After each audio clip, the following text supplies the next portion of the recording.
What's up, Tricology family, and welcome back to another episode of Tricology News Talk. Now, for this episode, this probably be a little short, but we still got some cool news and updates for you guys. So let's get on to it. As you guys know, for tonight is the 73rd Primetime Emmy Awards tonight, and it will be hosted by the Cedric Entertainer. And not only will it be on CBS, but it will also be on Paramount Plus. Now, you gotta have the premium tier to watch it live on Paramount Plus, because if you only have the standard tier, you're not gonna get the live portion of it. So you gotta have the premium tier. But if you guys were the first to get Paramount Plus when it first when it first distributed, then you still will have the live portion of it. So it's a matter of who has it first, and who signed up for it, like in a couple of months after it was after it premiered. So moving forward, in addition to that, for the first time, the ceremony will present two categories that are automatically given out at the Primetime Creative Arts Emmy Awards: the Outstanding Virtual Special Live and the Outstanding Virtual Special Pre-Recorded. And also this year, including its nominations at the Primetime Creative Arts and Emmy Awards, Ted Lasso established a new record by becoming the most nominated fresh comedy series in the awards history with 20 nominations. The Apple TV Plus sports comedy surpassed the record held by Fox musical comedy drama Glee, which received 19 nominations in 2010. MJ Rodriguez of the series Pose becomes the first ever transgender person to be nominated for a major acting Emmy award. So it's a lot of history making there. So I'm just gonna go over the main categories for y'all, so you gotta get the clue of what's getting nominated. So first off, for comedy series, you have Blackish, Cobra Kai, Emily in Paris, The Flight Attendant, Hacks, Kevin D. Method, Pen 15, and Ted Lasso. For drama series, you have The Boys, Bridgerton, The Crown, Handmaid's Tale, Lovecraft Country, The Mandalorian, Pose, and This Is Us. And then for limited and anthology series, May I Destroy You, Marriage at Easttown, The Queen's Gambit, Underground Railroad, and WandaVision. For competition, you have The Amazing Race, Nailed It, RuPaul's Drag Race, Top Chef, and The Voice. For talk series, you have Conan, The Daily Show with Trevor Noah, Jimmy Kimmel Live, Last Week Tonight with John Oliver, and The Late Show with Stephen Colbert. And then for sketch series, you have The Black Lady Sketch Show and Saturday Night Live. And then for the variety special, you have Celebrating America, an inauguration special night, the 63rd annual Grammy Awards, the Oscars, the Pepsi Super Bowl, the halftime show with The Weeknd, and Stephen Cohen's Election Night 2020. And then for the pre-recorded version, you have Bob Cook Inside, Dave Burch's America October, 846 Dave Chappelle, Friends Reunion, Hamilton, and the West Wing special to benefit all we vote. So that's your what to look for this Emmy. So let me know in the comment section who you think is taking home the Emmys tonight, and if you're going to be watching CBS or Paramount Plus, wherever you may be. So that's your preview for tonight's Emmy Awards. And moving forward from the Emmys TV series to movies. Now, I don't know if you noticed, but we're getting another Paranormal Activity movie. Now, this one is titled Next to the Kin. Now, I don't know if this movie was intended to be a theatrical release, but I just got the news that that it will now stream on Paramount Plus. So here's what Deadline reports. The next installment of Blumhouse Paranormal Activity franchise, Paranormal Activity Next to the Kin, will hit Paramount Plus on October 29th. In addition to revealing the premiere date, the service Friday will debut its first look trailer. Tanya Gibbs, Chief Program Officer, Viacom CBS Streaming, and Time Warner's President and CEO of Viacom Streaming, said back in August that the streamer would doubling down the horror franchise. There will be not only the film, but a documentary series as well on an alternate service. The first of the movie series, directed by Orbica, was originally screened at the Screenfest Horror Film Festival in 2007 and was spot at a Syria rep and quickly was signed by the director. They sent DVDs out and eventually get the attention of Jacob Bloom, who worked on directing and re-edited the film and submitted to Sundance. DreamWorks then boss Adam Goodman, Stacy Snyder, and Steven Spielberg saw the movie and inquired that it will be at Paramount, buying the domestic rights for $300 million. The first movie will go on to make $9 million worldwide, sparing a total of now 7 movies in the series, 6 of them making over $809 million worldwide.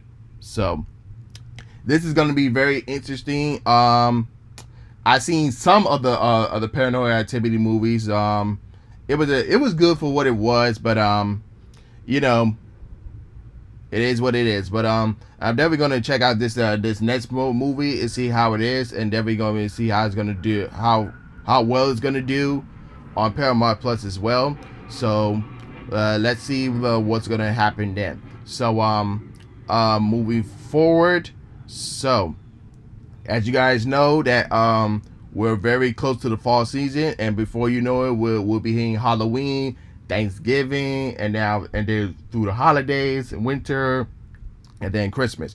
So I got some news regarding this upcoming Macy's parade, Thanksgiving parade this year.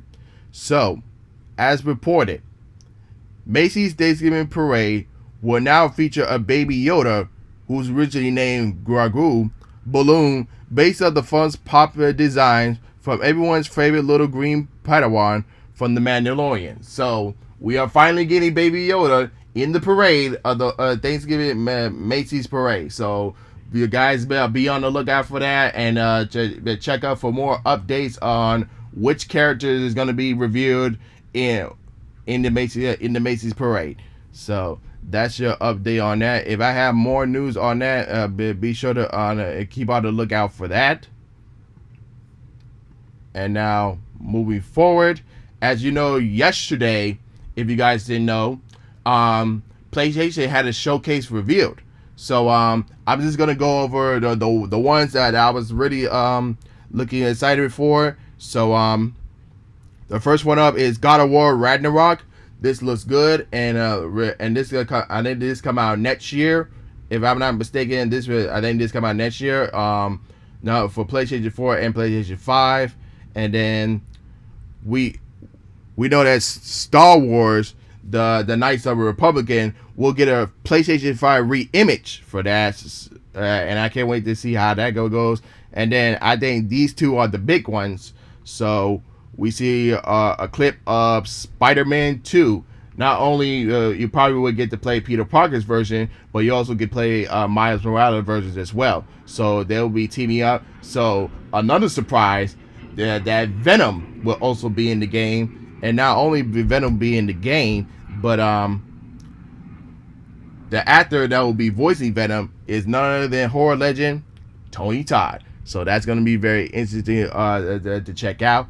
And not only that, for Marvel, we got a exclusive game coming out as well called The Wolverine. So yeah, so Spider-Man 2 and The Wolverine will be coming out on 2023, but for PlayStation 5 only, because PlayStation want to experiment on getting the PlayStation 5 out there. So sorry for those who have PlayStation 4. Will not you cannot get Spider-Man 2 and Wolverine on that game. So but for me, I know I'll be getting the PlayStation 5 when those two games come out soon in 2023. So not to worry about me. So I'm good.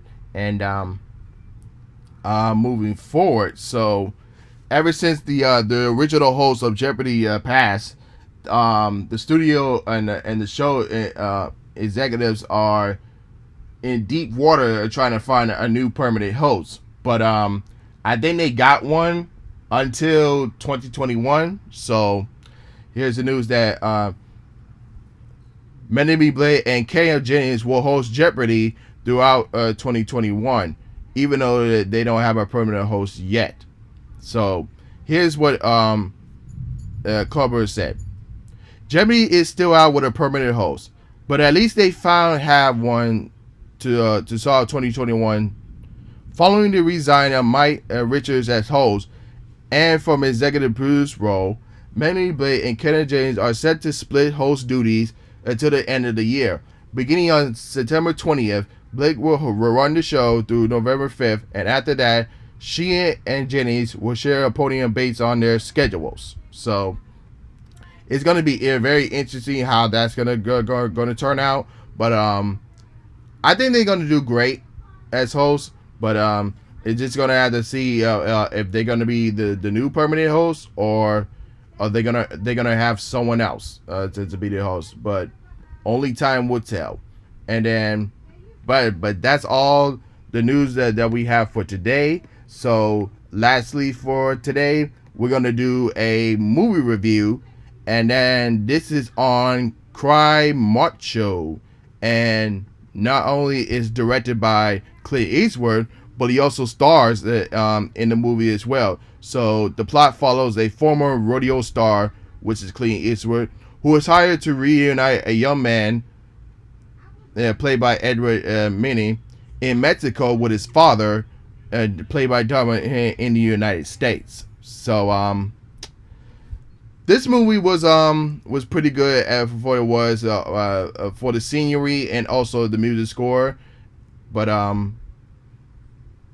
as you know, Clint Eastwood's performance was really good as well. But I think the screenplay and the tone of the movie was had some little ups and downs on it, but overall it was a very okay, good movie. So if you're a Clint Eastwood fan, so I would definitely check out this movie as well. And that's all we have for you guys today. Let me know in the comment section below what are your thoughts on the news and rumors that I just mentioned. So and don't forget to like, share, subscribe, and hit the notification bell when new episodes are uploaded. So and of course if you're watching on YouTube, leave your comments below. If you're listening on Anchor, Google Podcasts, or Spotify, go into the description below, click on the YouTube link, and post your comments there as well. So without further than that, this is Trico, and I'm signing off. Peace.